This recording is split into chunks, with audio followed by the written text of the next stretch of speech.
福生无量天尊，道有慈悲，贫道贤真。今天我们要一起解读《道德经》第68章，一念随喜，功德无量。这一章虽然文字简洁，但其背后隐含的是一种根本性的行为伦理体系。它不仅颠覆了传统对于强者的定义，也为当代人在复杂社会中的自处与处人提供了颇具穿透力的指导。我们今天之所以要重读这一章，不是为了还原古人怎样带兵打仗、治理国家，而是为了借助这些古老话语，洞察现代生活中那些被遮蔽的真实、被误解的强大，以及被遗忘的柔性力量。本章的起笔极富结构感，通过4个善于来展开层层推进的道义逻辑：善为士者，不武善战者，不怒善胜敌者，不与善用人者为之下。这里的4种善分别指出了真正高明的人在面对不同场景时所应采取的姿态。这4个场景构成一个完整的社会生活场域，从个体的品格修为到冲突的处理智慧，从胜负的把握尺度到组织人力的领导艺术。这既是一种人格境界的描绘，也是一种政治哲学的提示，更是一种值得现代人细细体会的处世之道。首先，善为士者，不武。这句话直译下来就是，一个真正善于担当责任、具备品德修养的士人，不应依赖暴力手段来施展其职责。在古代，士不仅仅是军人或有技术之人，更是一种以德行为核心的社会角色承担者。士应当有忠诚、仁义、温良、恭俭等传统美德，但是也是可以代表组织中那些肩负管理、执行协调任务的重要成员。将这句话放在当代工作语境中，就意味着一个真正称职的专业人，应当避免使用压制、强制、粗暴手段来解决问题，而应靠理性、耐心与共识来推进任务。现实中，不少团队中层管理者误以为通过发号施令、制造紧张氛围、持续施压就可以完成任务，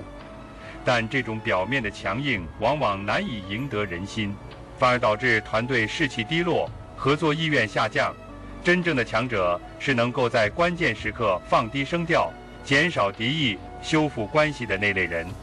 这种不武之德并不是软弱，而是懂得选择不用暴力的一种自觉。这种选择既反映了内在的稳定，也体现了对于权力使用边界的深刻理解。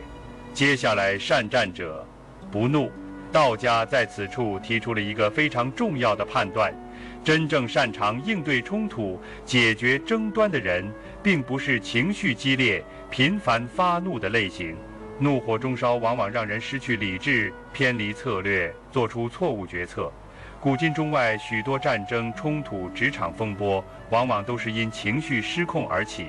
一个能够掌控全局的人，必须先学会掌控自己。这种克制是自我修养的核心，它需要长时间的训练和反复的内省。将这一点套入现代人的职场场景，尤其是高压环境中，领导者若频繁以情绪方式表达指令，或者在不满时公开责备属下，结果只会造成防御心理与团队撕裂。反之，那些真正善于化解危机、安抚团队的人，往往在最关键的时刻能保持冷静，说话有分寸，态度有余地。这种不怒的智慧是情绪管理与战略判断的融合，是表面柔和背后坚定的具体体现。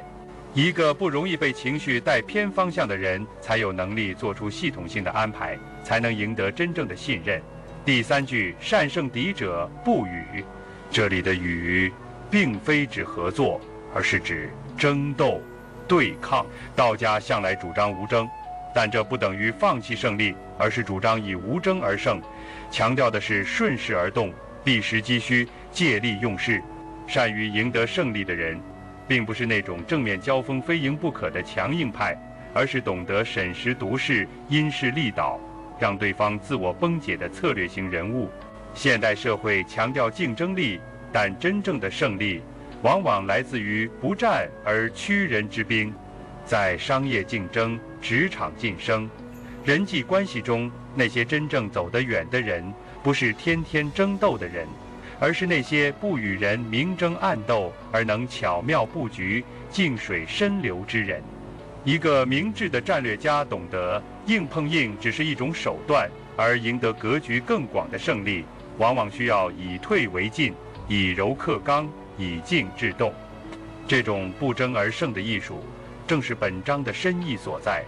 最后，善用人者，谓之下。这一句几乎是道家整个用人哲学的浓缩总结。领导者若欲成事，必须懂得自处于下位，让属下觉得被尊重、被信任、被成全。这里的下不是虚伪的姿态，而是实实在在的心态与行为。在现代组织管理中，这一点尤其关键。领导者若居高临下，处处要压人一头，最终往往会激起反感与抵抗，团队效能难以持续。而那些懂得居下的人，反而最有可能建立稳定的合作系统，让每个人都愿意投入心力。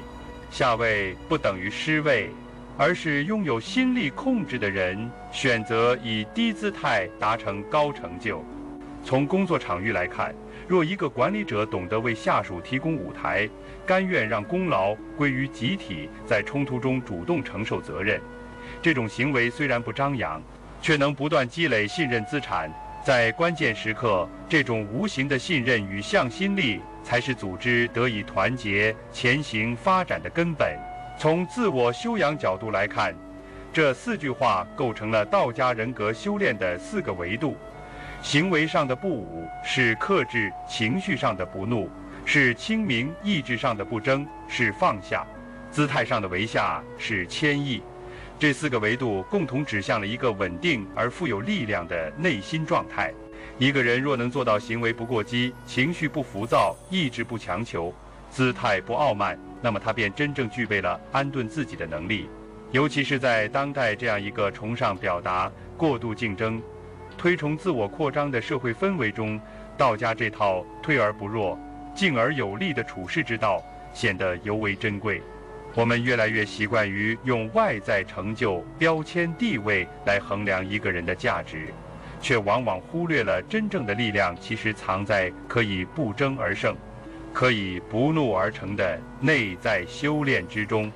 这正是第68章所提示的道义境界，是为不争之德，是为用人之力，是为配天鼓之极。最后这3句是对整章的总结，也是对理想社会与理想人格的终极描绘。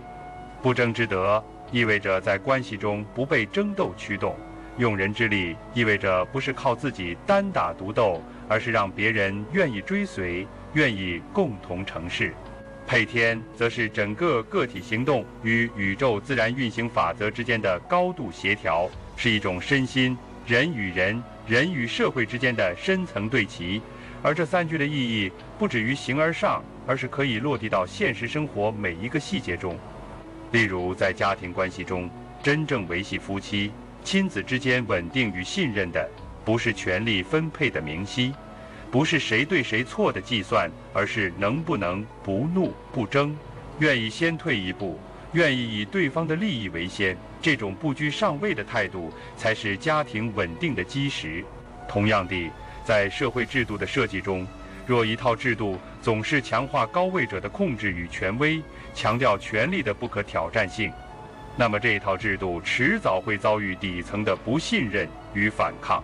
而一套真正顺道的制度，应当设计成让参与者愿意服从、愿意合作，而不是被迫执行。这正是配天的真正含义，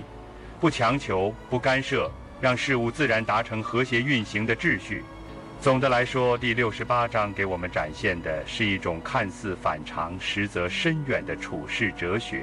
它挑战了现代社会关于强者、赢家、管理者的常规定义，同时也为当代人提供了一条从内在修为到外在行为皆可实践的行动路径。从工作情境到家庭关系，从社会制度到个人心性，我们都能在这短短数语中读出千钧之力，找到温柔而坚定的行为范式，而这恰恰也为我们引出了第69章的主题。若说第68章是在讲柔性之道，那么下一章将带我们走进战争与防御的策略思维之中。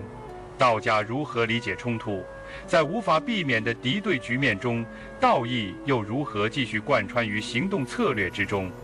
当柔性不足以应对外界压力时，道的智慧又将以何种方式展开？这些问题我们将在下一章节继续深入探讨。欢迎在评论区分享你的感悟。道德经的智慧应该被更多人看见。关注频道，我们下期再见。